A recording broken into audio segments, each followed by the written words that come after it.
वसहबिही अजमईन अम्मा बाद औज़ु बिल्लाहि मिनश शैतानिर रजीम बिस्मिल्लाहिर रहमानिर रहीम या अय्युहल्लज़ीना आमनु इस्तईनु बिस्सब्रि वस्सलाह इन्नल्लाहा मअस साबिरीन आमन्तु बिल्लाहि सदक़ल्लाहु मौलाना अज़ीम।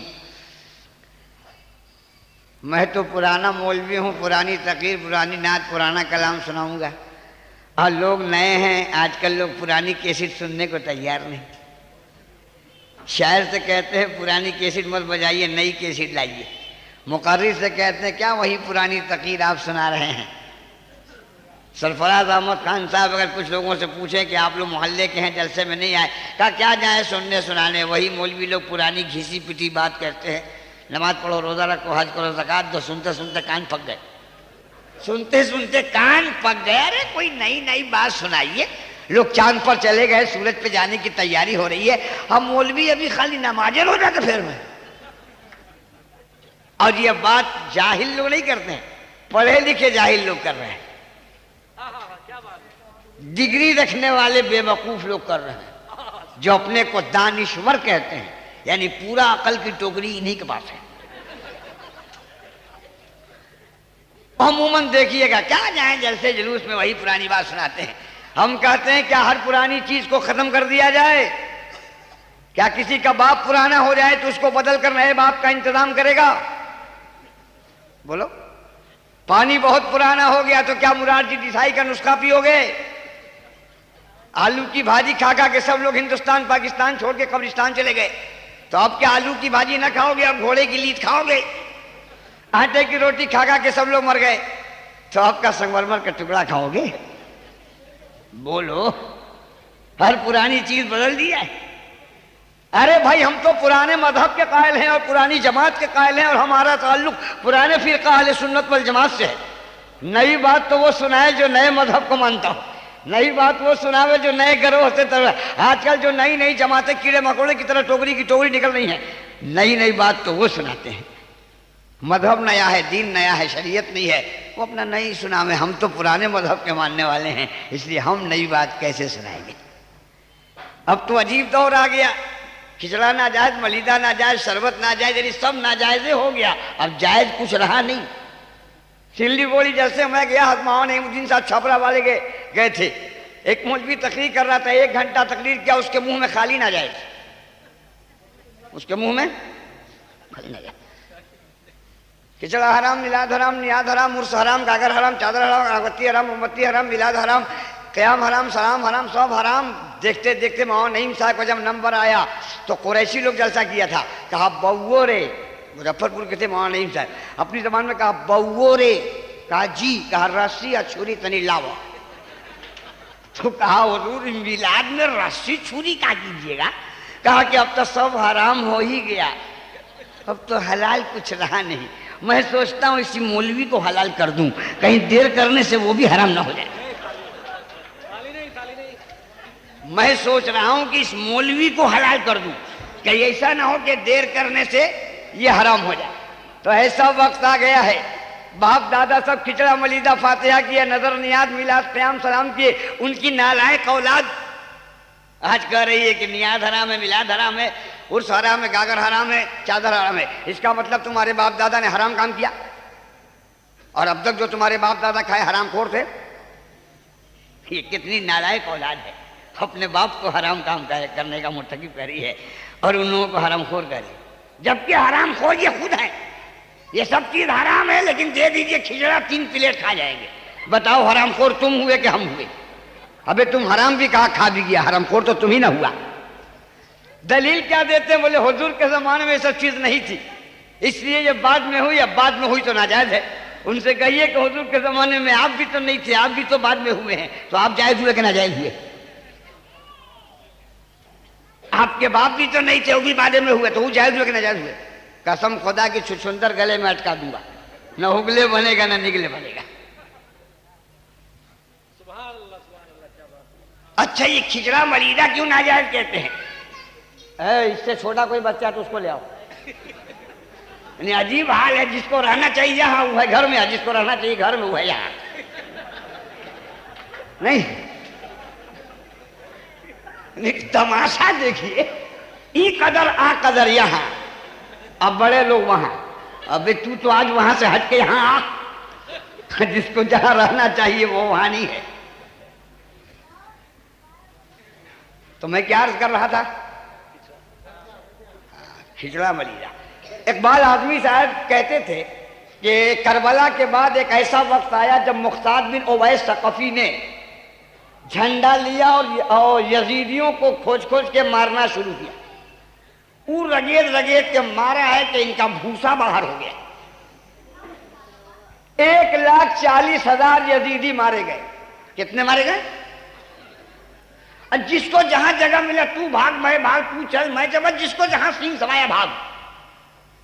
उसी भगदड़ में 3 जहाज पानी के जहाज में बैठकर यजीदी इंडिया में आए हैं। मैं नहीं कहता, इकबाल आदमी साहब कहते। 3 जहाज यजीदी डर के मारे मुख्तार के कुटाई के इंडिया भागे।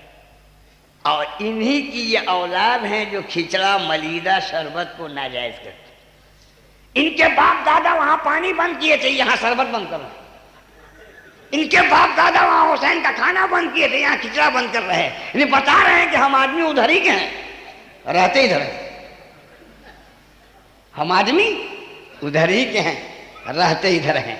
इसलिए इनके बकवास की तरफ आपको ध्यान नहीं देना है। तकरीर मैंने अभी शुरू नहीं की। करबला और शहादत का मौजू बहुत अहम मौजू है। इस मौजू पर एक रात में तफसील से बोलना ये मुमकिन नहीं। करबला ही पर बोलना मुश्किल है। हम सन 46 में जब पहली बार कलकत्ता आए, दक्षिण दाड़ी मेरे अब्बा वहाँ जूट मिल में ताँ चलाते थे। सन 46 में 12 साल की उम्र में जब हम आए कलकत्ता, तो बच्चों को देखा कि झंडा लेके घूम रहा है, बोलता है करबला दूर है जाना जरूर है, करबला दूर है जाना जरूर है, करबला दूर है जाना जरूर है। हम छोटे छोटे बच्चे कलकत्ता आए तो पहली बार हम सोचा कि झंडा एक लड़का लोग क्या बोल रहा है। वो लड़का लोग बोल रहा है करबला दूर है जाना जरूर है, करबला दूर है जाना जरूर है। तो हमको परेशानी हुई कि जब दूर है तो नहीं जाना चाहिए, है ना? नहीं दूर है तो नहीं जाना। फिर जब मैं मौलवी हुआ, आलिम हुआ, बुजुर्गों की जूतियां सीधी की, तब मुझे समझ में आया कि ये असल में बच्चों की बोली नहीं थी, ये ज़बान हाल से इमाम हुसैन की बोली। इमाम हुसैन जब मदीना से करबला की तैयारी किए तो वो फरमाते थे करबला दूर है जाना जरूर है, करबला दूर है जाना जरूर है, करबला दूर है जाना जरूर है, करबला दूर है जाना जरूर है। तो अब उनसे पूछिए कि जब दूर है तो मत जाइए, काहे को जाइएगा? तो इमाम हुसैन बताएंगे कि करबला नहीं जाएंगे तो नाना की उम्मत कैसे बचेगी, करबला नहीं जाएंगे तो नाना की शरीयत कैसे बचेगी, करबला नहीं जाएंगे तो इस्लाम की अजमत कैसे बचेगी, करबला नहीं जाएंगे तो काबा की हुर्मत कैसे बचेगी। इसलिए करबला दूर है जाना जरूर, करबला दूर है जाना जरूर। लोग कहते हैं करबला करबला करबला करबला, काय करबला में रखा है। मैं कहता हूँ अबे करबला समझ लेगा तो इस्लाम समझ लेगा, करबला नहीं समझेगा तो रगड़ के पेशानी काला कर लेगा, इस्लाम नहीं समझेगा। क्या कहना? करबला समझो तब इस्लाम समझोगे। तुमने करबला को क्या समझा? डॉक्टर इकबाल से पूछो। डॉक्टर इकबाल कह रहे हैं हो सके तो लाइए दोनों जहां मीजान में, हो सके तो लाइए दोनों जहां मीजान में। मैंने एक सजदा जमीने करबला से ले लिया, मैंने एक सजदा जमीने करबला से। इतने पढ़े लिखे लोग करबला को समझे। ये अली तुझे बरान बेदू जबरबंद पढ़ कर कहता करबला में क्या रखा है। और कीजिए कितना पढ़वे किया है, ये मामूली लिखा पढ़ा है और कुछ ये खाली मैंने पोज बनाए हुआ है, पोज बना के घूम रहा है। वो भेष बनाया है कि लगता है कि चौथे फलक से अभी चला रहा है, बीच में कहीं स्टॉपेज नहीं दिया है, खाली पोज है और कुछ नहीं। आओ तुमको हम बतावें कि करबला में क्या है। डॉक्टर इकबाल कह रहे हैं इस्लाम के दामन में बस इसके सिवा क्या है, इस्लाम के दामन में बस इसके सिवा क्या है। एक ज़र्बे यदुल्लाही, एक सजदे शबीरी। इस्लाम में 2 चीज है, अली की तलवार है, हुसैन की नमाज है। आज हम जब मुस्लिम माशरे का गहराई से मुताला करते हैं तो आज हमारे यहाँ न तलवारें हैं न नमाजें, दोनों में से कुछ नहीं। 46 से लेके अब तक हम कलकत्ता में रहे, तमाम दंगों को मैंने अपनी आंखों से देखा। मुसलमान के पास तलवार है, बड़ा खुश होगा तो दल घुटनी लेके निकलेगा, टूटा हुआ कलछुल लेके निकलेगा, फटिंगी मारने के लिए छड़ी नहीं है। इस्लाम ने सिर्फ नमाज नहीं दिया, इस्लाम ने नमाज भी दिया है और इस्लाम ने तलवार भी दिया है। आज जो लोग कहते हैं नमाज पढ़ो इस्लाम बच जाएगा, उन्होंने इस्लाम को समझा नहीं। सिर्फ नमाज पढ़ने से अगर सरफराज था इस्लाम बच जाता तो हुसैन मदीने में नमाज पढ़ते रहते, करबला में तलवार लेके क्यों गए बताओ? हुसैन मदीने में नमाज पढ़ते रहते, इस्लाम बच जाता। लेकिन हुसैन करबला में तलवार लेके गए और बता दिया कि सिर्फ नमाज से नहीं बचेगा इस्लाम, हरम की पासबानी सिर्फ सजदों से नहीं होगी, हरम की पासबानी सिर्फ सजदों से नहीं होगी। कि अब खाके जमीन करबला कुछ और कहती है, कि अब खाके जमीन करबला कुछ और कहती है। मुसलमान को नमाजी भी बनना होगा और मैदान का सिपाही भी बनना होगा। हरम की पासबानी सिर्फ सजदों से नहीं होगी, कि अब खाके जमीन करबला कुछ और कहती। और नमाज कैसी पढ़ी, आज भी एक जमात पढ़ा रही है और कुछ सुन्नी कहते हैं कि बड़ी नमाज पढ़ते हैं। सब कई घंटा रहे, पूरी दुनिया के 72 फिरकों को मेरा तनहा चैलेंज, नमाज जो करबला वाले पढ़ गए उसका जवाब है किसी के पास? अजान दे गई हजरत बिलाल की हस्ती, अजान दे गई हजरत बिलाल की हस्ती। नमाज पढ़ गए दुनिया में करबला वाले, नमाज पढ़ गए दुनिया में करबला। ये क्या नमाज पढ़ेंगे? ये तो 40 दिन में पढ़ के आते हैं तो पूरा अलकतरा पोत के चले आए। बोले आप भाई साहब हम नमाज पढ़ने गए थे कि चटाई तोड़ने गए थे? आप नमाज पढ़ने गए थे कि लोटा फोड़ने गए थे? हम 34 साल नमाज पढ़ाया है, कहीं घट्टा नहीं। मौलाना नेमत भी 25 बरस से नमाज पढ़ा रहे हैं, कहीं घट्टा नहीं। ये सब नमाजी लोग हैं। मुजाहिद मिल्लत को कभी घट्टा नहीं हुआ, हाफिज मिल्लत को कभी काला दाग नहीं। 40 दिन में पूरा यहाँ से यहाँ तक पहुँच कर चला आया। ये कौन नमाज पढ़ने गया था रे? आज बड़ा लोग कहते हैं कि बड़े नमाजी लोग हैं। मैं चैलेंज करके कहता हूं, हमारे बुजुर्गों ने जो नमाज पढ़ी है उसका कोई जवाब नहीं दे सकता। कितनी देर नमाज पढ़ेंगे लोग? 1 घंटा, 2 घंटा, 3 घंटा, 12 घंटा, 24 घंटा, 1 दिन, 2 दिन, 1 हफ्ता, 1 महीना, 2 महीना, 6 महीना, कितना नमाज पढ़ेगा बोलिए तो? करबला वालों की नमाज पानी नहीं के वजू करें। पीने को जब पानी नहीं था तो वजू का पानी कहां से मिलता? बोले भाई पानी नहीं था कि वजू करें। और जब पानी ना हो और पानी के इस्तेमाल पे कुदरत ना हो तो उसकी जगह पर तयम्मुम होता है। क्या होता है उसकी जगह पर? अरे बोलना जरा जोर से। तयम्मुम नहीं, तयम्मुम साफ बोल। हाँ, तयम्मुम, तयम्मुम मिट्टी से होता है ना, और भी सूखी मिट्टी से।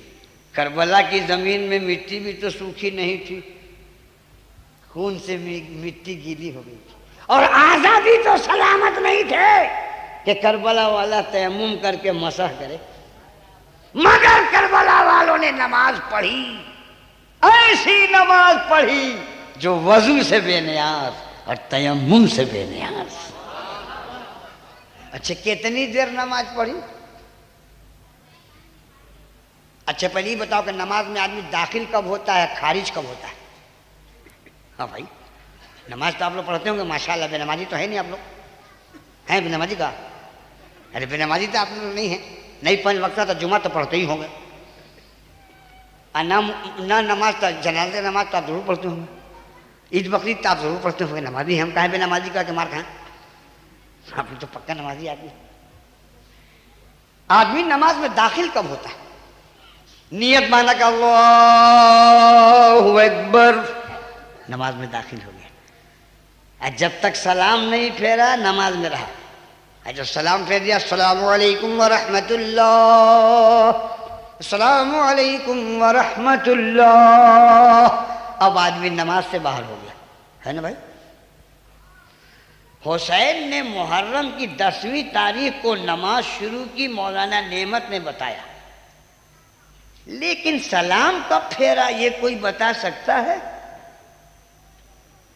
नमाज में दाखिल होना ये तो आपने देखा, लेकिन सलाम तो फेरा नहीं हुसैन ने। इसका मतलब यह है कि हुसैन ने आज से हजारों बरस पहले जो करबला में नमाज शुरू की थी वो अभी खत्म नहीं हुई, वो अभी सजदे में हैं। कल जब क़यामत के दिन सलाम फेरेंगे तो नमाज से बाहर जाएंगे। लाओ ऐसी नमाज, लाओ ऐसी नमाज कि शुरू हो करबला में और खत्म हो क़यामत के मैदान में। तब न डॉक्टर इकबाल ने कहा है, हो सके तो लाइए दोनों जहां मीजान में, हो सके तो लाइए दोनों जहां मीजान में। मैंने एक सजदा ज़मीन करबला से ले लिया, मैंने एक सजदा ज़मीन करबला से। अब मैं 72 फिरकों को चैलेंज कर रहा हूं, एक भी आदमी ऐसी नमाज लाओ जो करबला वाले पढ़ गए। गौर करो, जब हुसैन की नमाज का जवाब नहीं है तो हुसैन के नाना की नमाज का जवाब कोई क्या? इस्लाम में दो ही चीज है, अली की तलवार और हुसैन की, और दोनों हम लोग खो दिए। तलवार तो है ही नहीं, घर में घुस के देखोगे तो बेलना शायद मिले, वो भी छोटे ही मिलेगा। 15,000 का रंगीन टीवी मुसलमान रखेगा, लेकिन जान बचाने के लिए एक तो छड़ी नहीं रखेगा। बोलो। और नमाज, सुभान अल्लाह, नमाज का हाल तो मत पूछिए, वो इमाम साहब ठीक बता देंगे। नमाज आज लोग खाली नियाज के फेर में परेशान है, नमाज नहीं। इस सुन्नियों कम नहीं बिगड़ा है, यो बहुत बिगड़ा है। ले नियाज दे नियाज, ले नियाज दे नियाज, खड़ी बीवी का नियाज, बैठी बीवी का नियाज, सोई बीवी का नियाज, लेटी बीवी का नियाज, चुप बीवी का नियाज, बोलती बीवी का नियाज। अरे खाली नियाजे करेगा, और नमाज कौन पढ़ेगा रे? बोल। हमारे बुजुर्गों ने हमको नियाज ही दिया है या नमाज भी दिया है? हम लोगों में भी गड़बड़ी है नहीं, ये खाली नियाज के फेरों परेशान है। 10,000 का चादर चढ़ा देगा अजमेर में, मगर अब्बा को ईद में वो गंजी नहीं देगा। 10,000 का लंगर लुटा देगा अजमेर में, मगर अम्मा को एक प्याली चाय नहीं पिलाएगा। सुन ले और कान खोल के सुन ले, माँ राजी नहीं होगी तो न गौस राजी होंगे न ख्वाजा राजी होंगे। बाप राजी होगा तब अल्लाह राजी होगा, रसूलुल्लाह राजी। तुम जन्नत जाके बाहर में तलाशते हो, अबे जन्नत तो तेरे घरे में है। कहाँ? माँ के पैर के नीचे। अब कल खोद के मत देखेगा कि बुलबुल साहब बोले हैं, खोद के देखें। मतलब यह है कि माँ की फरमा बरदारी में जन्नत है। आज माँ को तुम राजी नहीं करते, 10,000 का चादर चढ़ाओगे तो ख्वाजा राजी हो जाएंगे। आज बाप को एक प्याली चाय नहीं पिलाते, हुसैन का लंगर लुटा दोगे तो हुसैन राजी हो जाएंगे। नहीं, हमारे बुजुर्गों ने हमको सब कुछ दिया है। यही वजह है कि जहां जहां बुजुर्गों का मजार है वहां बगल में मस्जिद है। अरे दूर कहाँ जाओगे, मौला अली जाके देखो ना यार, मौला अली का मजार है, बगल मस्जिद है कि नहीं?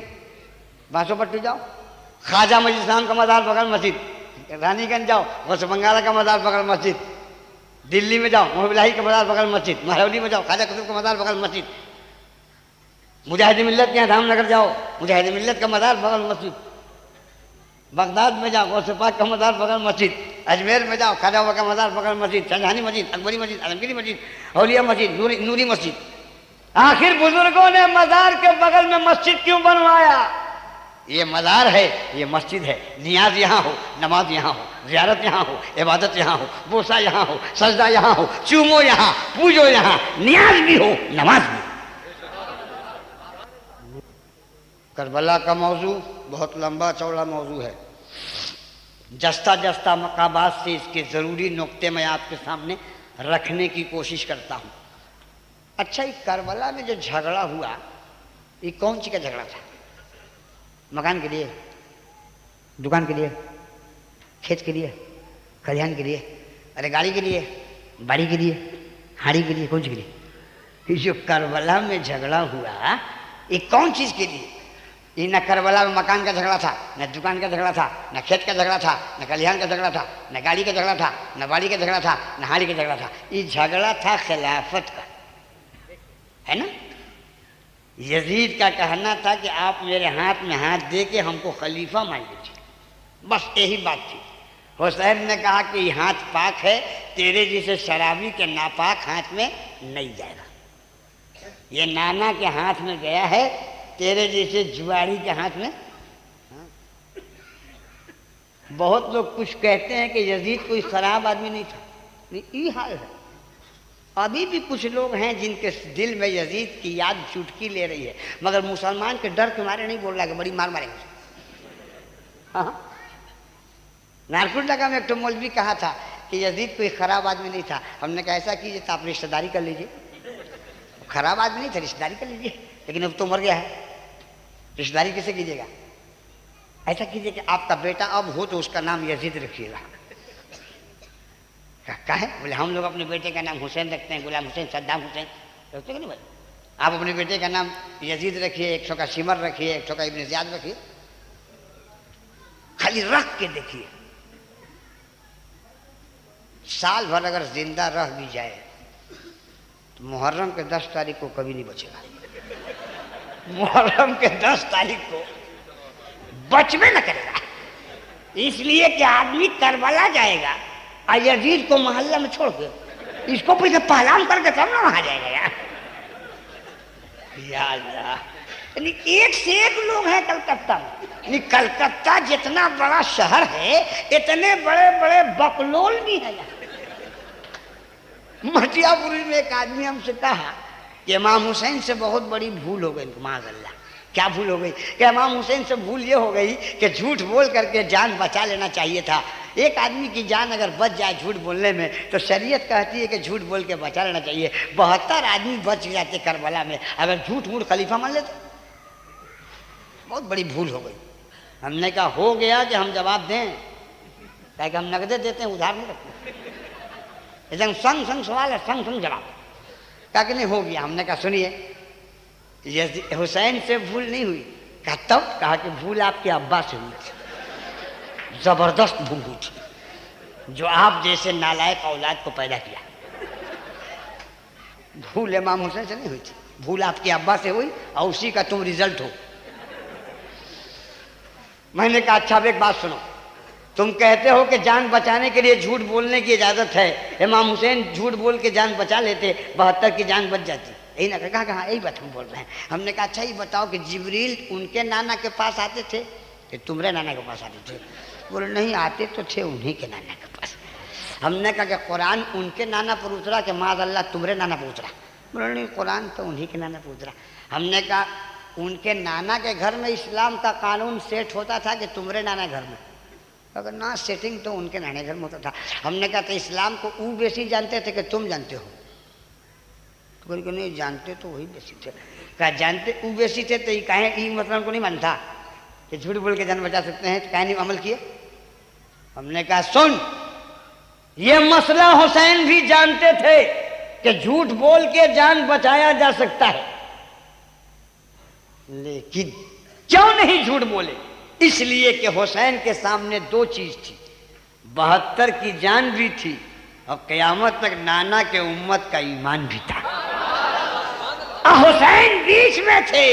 हुसैन सोच रहे थे कि 72 को बचावें कि क़यामत तक नाना की उम्मत को बचावें।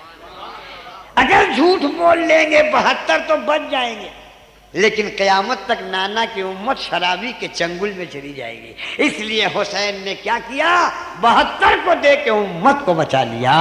तारीफ उस हुसैन की इंसान क्या करे, नाना ने जिसके काबे को काबा बनाया। तो ये झगड़ा कौन चीज का था?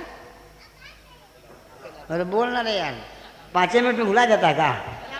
खिलाफत का, खिलाफत का झगड़ा था।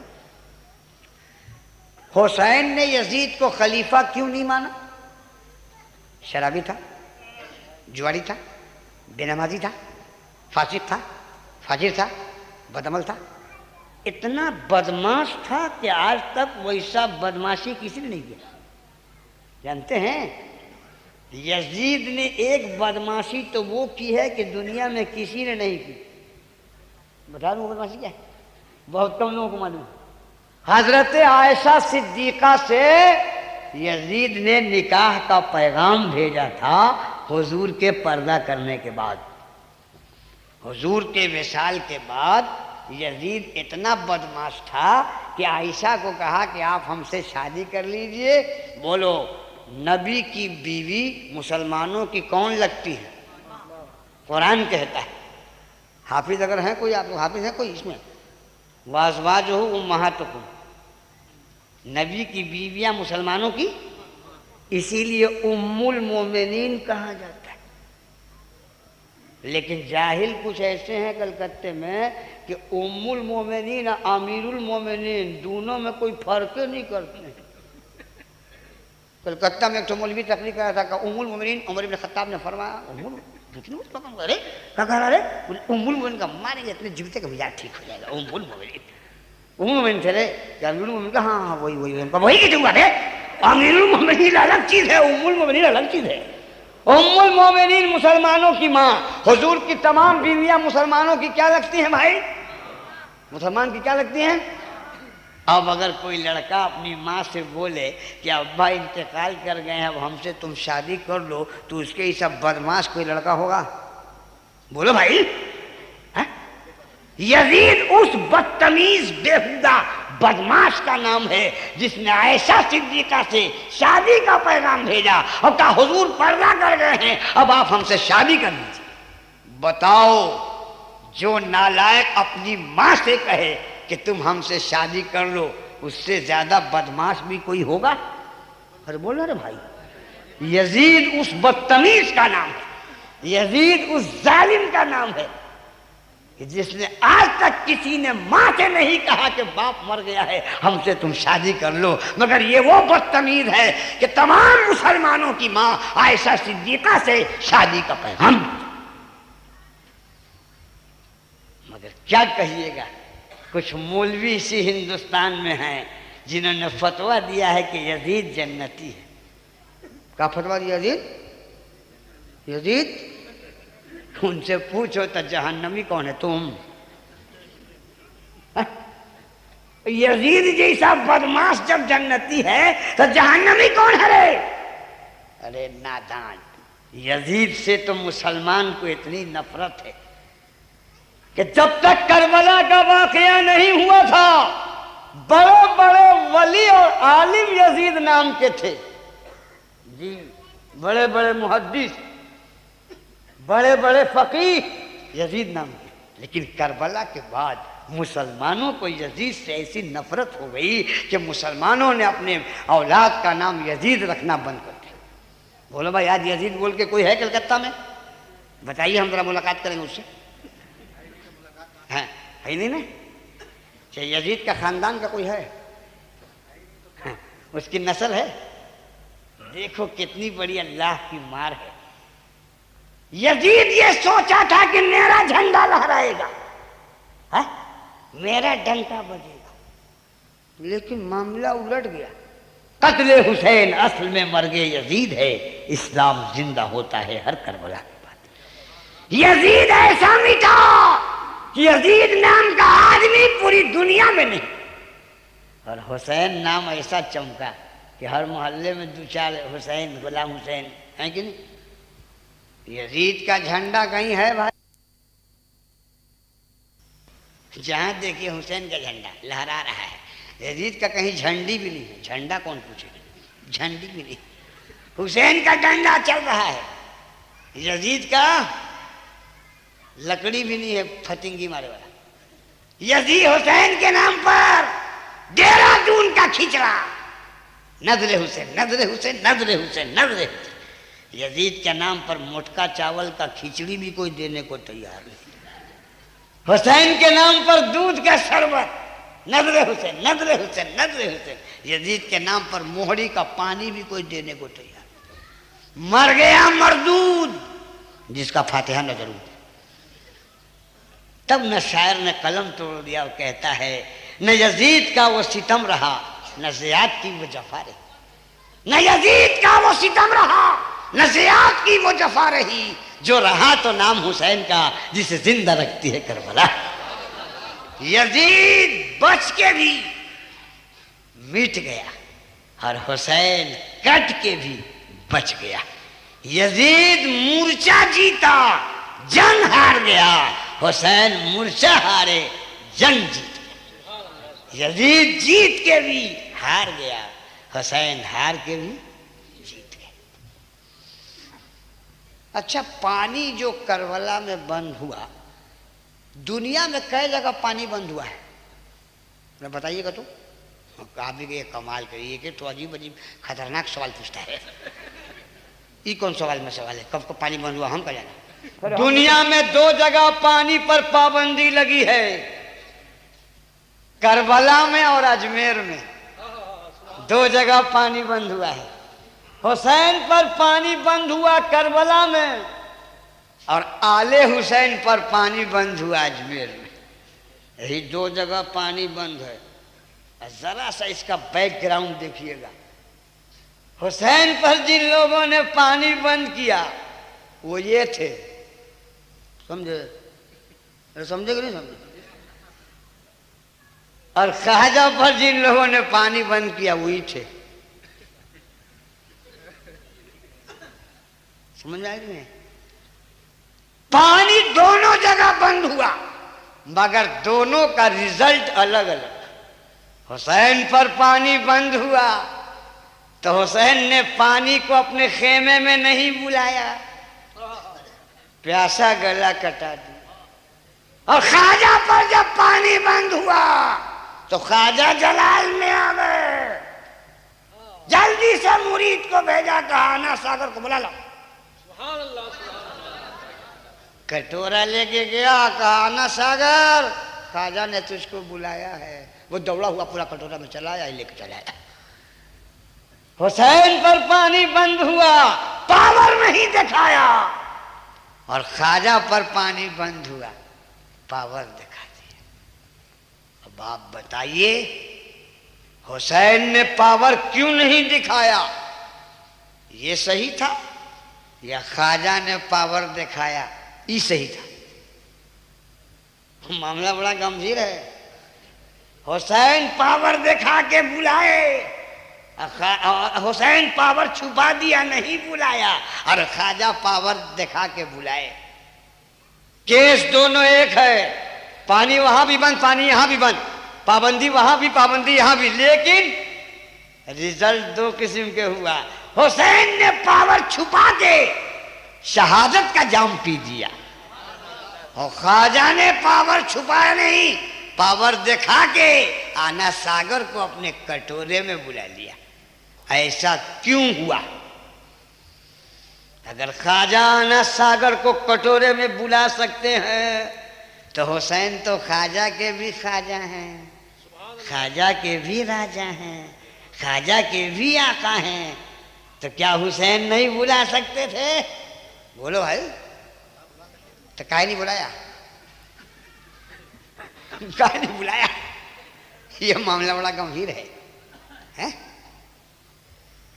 तो देखो, करबला में हुसैन इस्लाम बचाने गए थे, और अजमेर में ख्वाजा इस्लाम फैलाने आए थे।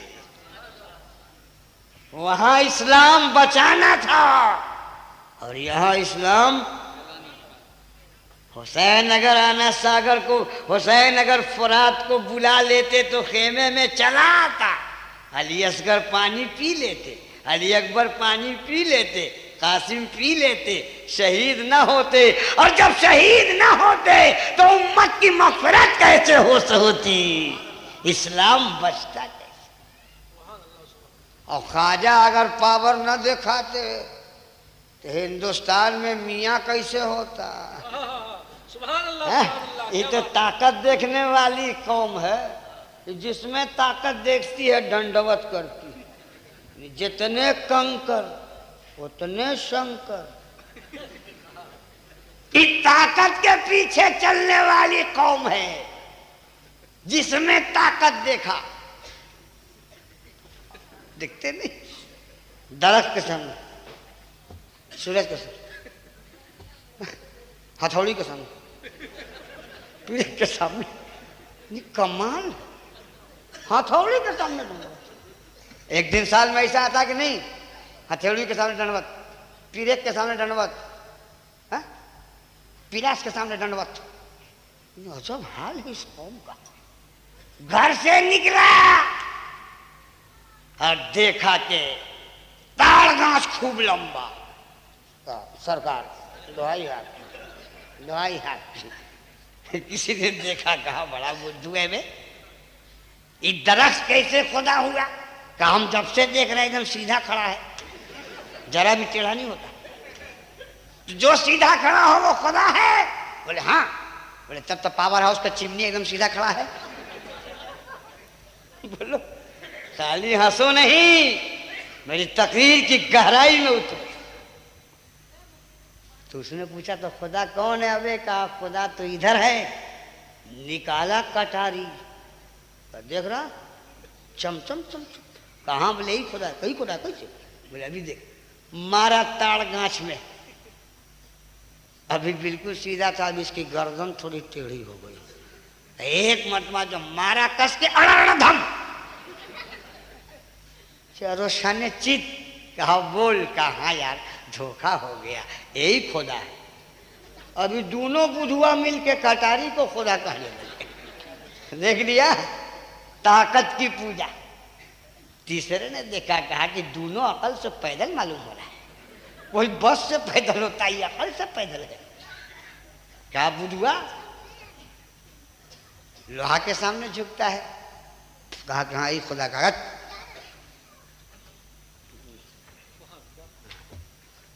यही खुदा है। कहा कैसे? क्या देखते नहीं इतना बड़ा घास को उल्टा दिया। हाँ ये तो ठीक कर, यही खुदा है। अब दोनों मिलके दंडवत शुरू।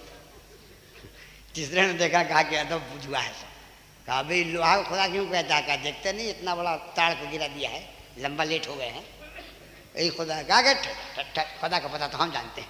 वो जल्दी से गया, दो चार चौखर पाते इकट्ठा किया, मार दिया, सलाई से भाग से लगा और उसमें आग जो निकला इसको लोहा को उठा के उसने में रख दिया। कहा कि अभी देख का होगा, थोड़ी देर में इसका रंग ढंग दोनों बदल जाएगा। लोहा जो आग में रखा गया तो थोड़ी देर के बाद रंग बदल गया, ढंग बदल गया। पहले काला था अब लाल हो गया, पहले कड़ा था मुलायम हो गया, इतना गर्म हो गया कि बह गया। कहा कि अरे ये खुदा कैसे होगा जो बह गया? ये खुदा नहीं होगा। तीनों ने कहा बुझवा खुदा वो है जो दिए सलाई में है, आग में है। अब इसको छोड़ के उसी को दंडवत शुरू कर दिया। आप ही खुदा हैं, आप ही सब कुछ। चौथा देखा, कहा कि अलबत्ती ये माँ बाप का यतीम नहीं है, अकल का यतीम है सब। कह रहे बुझवा इसके सामने कहाँ झुक रहा? कहा देखते नहीं ताड़ गाछ को गिरा दिया, लोहा गला के पानी कर दिया, खत्म कर दिया, यही खुदा है। कहा कि अरे बुझुआ खुदा ही नहीं है। कहा तब? कहा कि अभी ठहर हम लाते हैं। वो एक बधना पानी लाया, उडेल दिया, सिसकी लेके दम तोड़ दिए। कहा अरे यार धोखा हो गया, खुदा तो वो है। धूप पड़ी, अब पानी खोलते खोलते सूख गया, तालाब खुश्क हो गया। कहा अरे जो सूख जाए वो खुदा कैसे होगा? ना ना ना ना वही खुदा है। और सब सूरजे को कहना बस सरकार आप ही सब कुछ है, आप ही सब कुछ है, आप ही सब कुछ है। और दिन भर उसको खुदा कहा। शाम को पश्चिम में डूब गया। कहा कि अरे जो डूब जाए वो खुदा कैसे होगा? देख रहे हैं शक्ति की भक्ति हो रही है।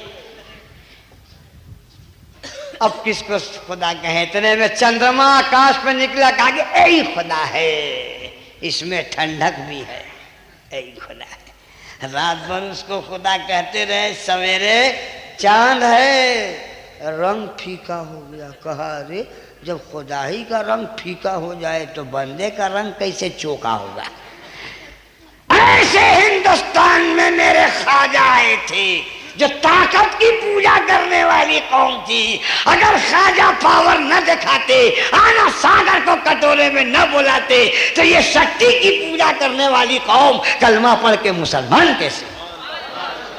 इसलिए ख्वाजा ने पावर दिखा के इस्लाम को फैला दिया और हुसैन ने पावर को छुपा के इस्लाम को बचा लिया। जो ख्वाजा ने किया वो भी ठीक और जो अजमेर जो हुसैन ने किया वो भी ठीक। कभी पावर दिखाया जाता है, कभी पावर।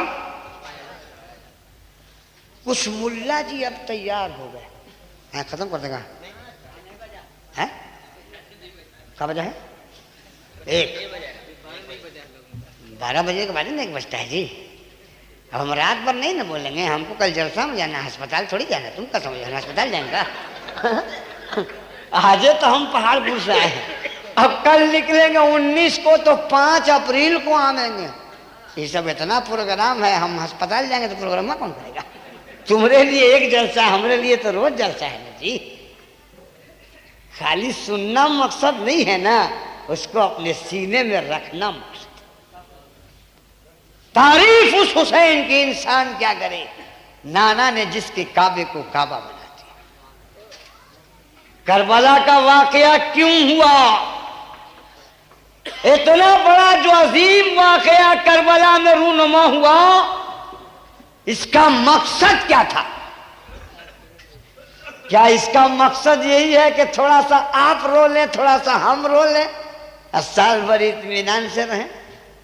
नहीं, करबला का मकसद रोना नहीं, करबला का मकसद रुलाना नहीं।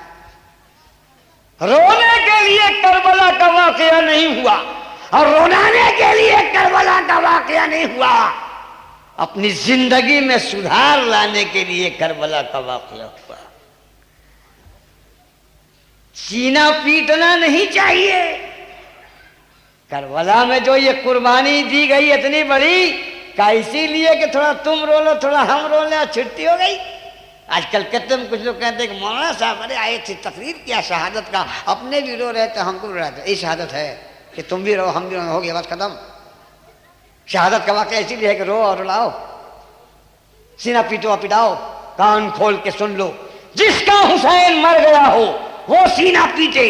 मेरा हुसैन तो कल भी शहीद था और आज भी शहीद है, और शहीद जिंदा रहता है। तो जब हुसैन जिंदा है तो हम सीना काहे पीटेंगे, हम मातम काहे करेंगे? जिसका हुसैन मर गया हो वो सीना पीटे। रोए वो जो कायल हैं ममाते शुहदा के, हम जिंदे जावेद का मातम नहीं करते। सुभान अल्लाह, सुभान अल्लाह। लोगों, हुसैन ने खलीफा नहीं माना यजीद को।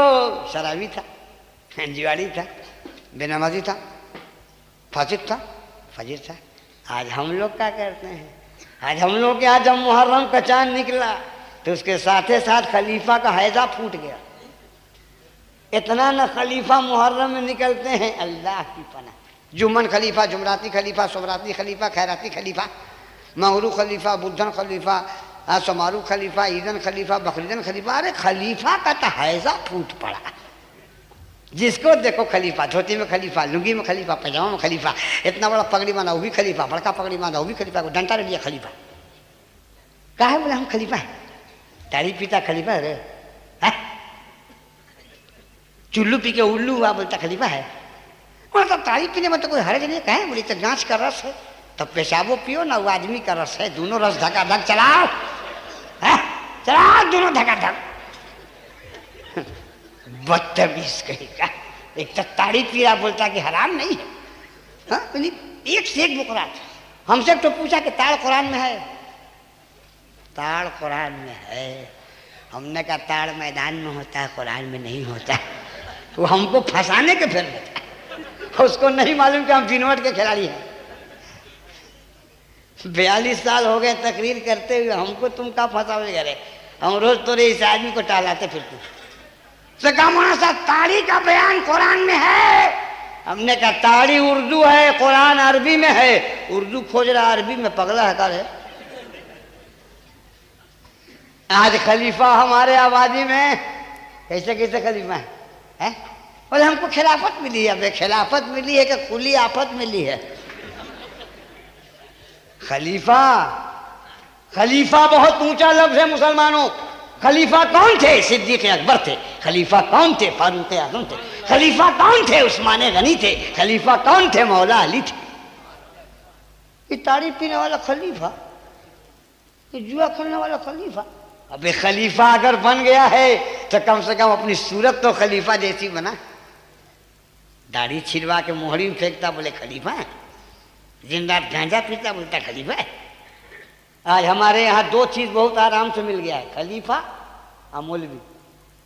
जिसको तिसको लोग मौलवी कहता है। मौलवियों का है जो फूटा है, जो दाढ़ी रख दिया, टोपी, मरी साहब, वो एक को लफ्ज पढ़ा ना हो, मरी साहब। और वो कम वक्त मना भी नहीं करता है कि हम मौलवी नहीं है, मत कहो। ये सोचता बढ़िया नेमत साहब पढ़ लिख के मौलवी हो गए, हम बगैर पढ़े लिखे मौलवी हो गए। अच्छा है, बेहर्रे फिटकरी का रंग चोखा हो गया। आला हजरत इमाम अहमद रजा को किसी ने हाफिज लिख दिया था तो बैठ के रो रहे थे जी। लोगों ने पूछा क्यों रो रहे हैं? कहा हम हाफिज नहीं, हमको हाफिज कह दिया, गुनाहगार हो गया, क्या करें? तो 28 दिन में इमाम अहमद रजा ने कुरान पढ़ना शुरू किया और याद करना शुरू किया। रोज याद करके रात को तरावी में सुनाते थे। 28 दिन में इमाम अहमद रजा आला हजरत हाफिज कुरान हो गए। सिर्फ इसलिए हाफिज हुए कि मुसलमान जब कह दिया है हाफिज तो उसकी बात सही हो जाए और गुनाहगार ना। पता चला जो हाफिज नहीं उसको हाफिज कहना गुनाह है, जो मौलवी नहीं उसको मौलवी कहना। यहाँ तो मौलवी नहीं, अल्लामा कहता है। इसलिए कान खोल के सुन लो, खलीफा बनाओ, लेकिन जिसको खलीफा बनाओ सोच समझ के बनाओ। और खलीफा बनो, लेकिन जब खलीफा बने हो तो इस मुकद्दस अल्फाज की इज्जत बचाओ और आबरू बचाओ। ये झगड़ा खिलाफत का था। हुसैन ने कहा यजीद तू शराबी है, खलीफा कैसे होगा? तेरे हाथ में हाथ नहीं दूंगा। कल शराबी के हाथ में हाथ नहीं दिया हुसैन ने, और आज हम लोग शराबी के हाथ में हाथ दे के खूब कबाब पराठा खा रहे हैं। नहीं, अब बोलते हैं कि हुसैन का दामन नहीं छोड़ेंगे, हुसैन का दामन नहीं छोड़ेंगे। अबे तुम पकड़ा कब है रे? हुसैन शराबी को पसंद नहीं किए और तुम शराबी के साथ घूम रहा है।